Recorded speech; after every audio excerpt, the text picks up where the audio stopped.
Is caffeine good for you? Caffeine, coffee, let's relate to the same thing. When it comes to caffeine, you always got to watch out for certain types of variables, such as your blood type. So I know I'm pretty sure it's O positive or O negative. Some of these blood types don't really work too well with caffeine. So you got to watch out with that for the first place. Obviously, it's not going to give you too many issues, but there are going to be little side effects that you're going to get, whether it's headaches and things like that, other blood types won't usually get. So that's one thing you got to watch out on. So if you're a big coffee drinker, and you see that it's not best for your blood type, I'm not saying stop drinking, but it's definitely a precaution to look out for. But coffee and caffeine in reality is actually a very interesting thing. Caffeine in energy drinks and things like that, whether it's like candies, it's not really the best in terms of health, okay? So obviously, if you're trying to get up and going, things like that, it's a totally different story.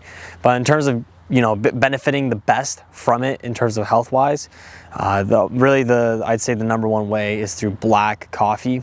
So personally, I'll be drinking cold brew black organic coffee, no sugar, no milk, nothing. So milk, again, that's everyone's own cup of tea, but I find that milk not only is not really too good for like skin and skin health, things like that, because obviously the milk has hormones, but it's also hard to get raw milk, so a lot of the time you're just getting pasteurized milk, which isn't as beneficial as raw milk, my personal opinion. Okay, but again, when it comes to actual coffee, I highly suggest drinking black coffee.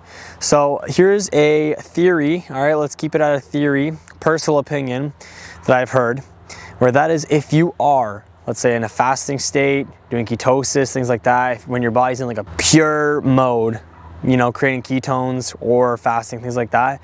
Let's say you have an injury. This is all my personal opinion again. Let's say you have an injury. If you drink black coffee, no sugar, right? So that your body doesn't break out of that fasting state, which it's still, it's gonna be balancing, because again, you are drinking coffee rather than just pure straight water. But if you drink that coffee while you're in a fasting state, it will actually, my personal opinion, help you heal faster. So let's say you sprained your wrist. Let's say, you got a cut on your arm, you hurt your knee, things like that. Really like muscle soreness or even like injuries, like wrists, things like that. And you're not able to use it as you normally would, and you want to heal it as fast as possible. Drinking black coffee, empty stomach, that might be a little crazy, but you might get the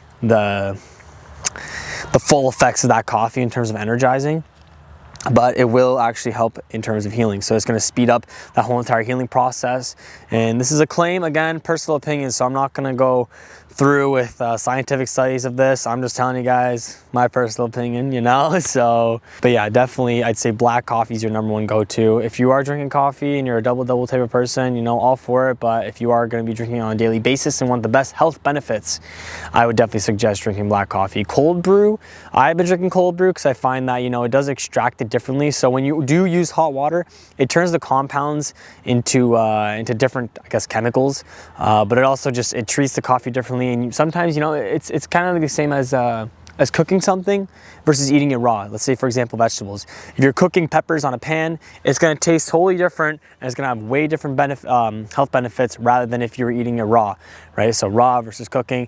You can think about that in coffee terms with hot water versus cold water, cold brew. The cold brew also steeps for about 18 hours, depending on how you make it, how you buy it, things like that. So that's also a different side effect, where it lets some of the nutrients and, again, some of the minerals and things like that from the coffee to go through. Hot coffee, even if the water's too hot, it might actually like burn the coffee itself and really provide not as many benefits.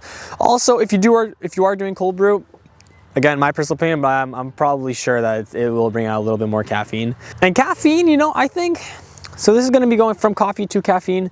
I think caffeine in general is actually a pretty good compound. I find that if you do go overboard, if you drink like 500 milligrams of caffeine, it's going to be a little bit hard to sleep. So even personally, I'm not a big coffee drinker, but when I do, even if I drink it at 12 or at nighttime, you'll be able to stay up for a decently long time, working on projects, things like that. So again, when you are drinking coffee, you got to watch out, because some people do get anxious of coffee. I won't say I've gotten that now, but it is definitely a side effect. If you drink too much, it's possible to get anxious. So you got to watch out from that sense, or caffeine in general. But again, if you are consuming caffeine, I wouldn't even really recommend those caffeine pills, things like like that, I would honestly just go for coffee. Probably the most beneficial. It also speeds up your metabolism, so that's definitely a decent side effect, a good side effect, depending on who you are and how you perceive that. So yeah, it speeds up your metabolism. And again, you know, if you really got to get some work done, coffee will help. Personally, like, you know, if I got to edit some videos and get some stuff done, I'll be able to get it going after a cup of coffee. Usually, you know, you'll feel burnt out off a cup of coffee. During a lecture, I'll be typing as the teacher's talking, you know, but sometimes that doesn't really go that crazy, or it doesn't really go that efficient when I am just typing regularly. But yeah, if you start your day with a cup of coffee, holy, especially if you take a tolerance break from coffee, it definitely will give you a different type of effect after a while. So usually if you start drinking coffee and you're getting used to it, it's gonna have a totally different effect than if you just stop for like a week, month, even like a year, and then you drink it again. You will have not only those benefits, but you will need a lot less to feel a lot more. So take that as you want, watch out, because it can get to you. So, but yeah, you know, like I said, caffeine, very interesting substance and compound. And yeah, like I said, I don't really propose energy drinks and things like that. Do as you want, but I just find like one of the cleanest ways would be through coffee. And if you do like milk, you know, maybe try finding a substitute like almond milk, things like that. Because again, milk sometimes works differently with compounds and certain types of liquids. So with coffee, for example, I know with milk with fruits, people don't say not to really use those because it actually ends up like not curdling, but like ferments. It creates like a weird process. So if you are using milk in your smoothies and things like that, you know, it might not make you feel the best after. So I personally use water in my smoothies.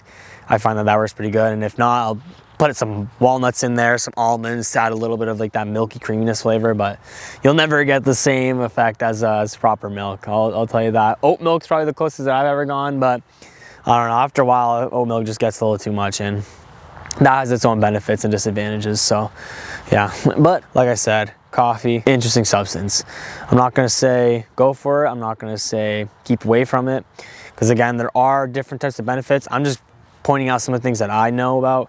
There's definitely other things as well, but I don't know, it's not really things to touch up on. Again, you'll hear tons of different claims from different doctors, and you know, you'll see one video where it says coffee's good, another video where it says coffee's bad, and then you're just like on the teeter-totter of no, you know, one day you're telling your friends coffee's amazing, they see I told you so, and then another day your friend's showing, see, coffee's bad, I told you so. So you gotta watch out with that kind of stuff.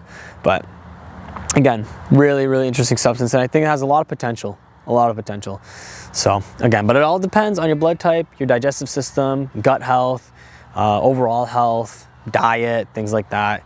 You gotta watch out with all those variables, because it definitely will change your experience in terms of effect and overall like digestion and consumption. So yeah, but as always, guys, it's been Matt's Lifestyle. You know, I got dogs staring at me, not knowing what's going on, but as always, if you have any questions, comments, or concerns, please leave them down below. Make sure you like the video, subscribe if anything. And yeah, like I said, let me know if you guys have any video ideas or any things you want to learn about. I'll bring it into the next video and let everyone know what's up. So as always, guys, it's been Matt's Lifestyle. Peace.